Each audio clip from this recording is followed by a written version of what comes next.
fa ho andreo mpiasam-panjakana sokazy fahafito sy teo contrôleur d'impôt dia misy indray ny tolotra omeny PRKS ho azy ireo ary avetrana ary ny fanazavana mahakasika izay dia falmerabantsika trano ny PRKS zany isa tokantrano ary ny afatarana ny PRKS moa dia manomana concours administratif hatramin'izay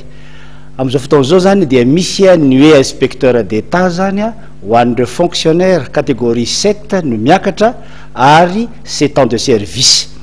fonctionnaire catégorie 7 no miakatra 7 ans de service na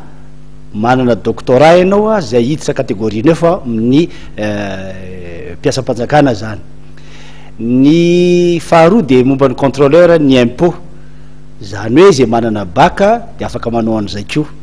indrindrindrindra am'izao fotoana zao betsaka ny raraka teny amin'ny université dia misy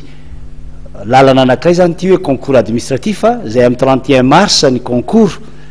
dia tsara raha mba manatona ny PRKS ianao raha manana etaetany am'izany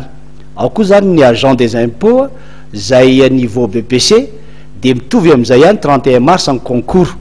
ny fidirana amin'ny PRKS moa dia 10 janvier tia no miditra ohatra zay koa ny inspecteur d'état teo 7 avril ny concours fa kosa miditra 10 janvier tia ao amin'ny PRKS ary roa volana no faretan'ny fiofanana am'izany marihana fa ny PRKS rery zany hatramin'izao no manao ny inspecteur d'état ka raha ohatra ianao te ho mpiasam-panjakana any ambony indrindra amin'ny catégorie misy hors catégorie mihitsy ara dia tsara de miofana de zao satria bebe any matière zay hoatrehana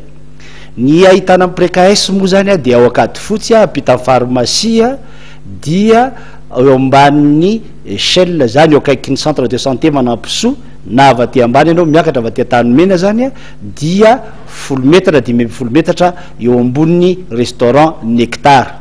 ny téléphone nazahoana amin'ny PRKS moa zany dia ny 033 85 788 55 033 85 788 55 ary ny 034 50 012 05 034 50 012 05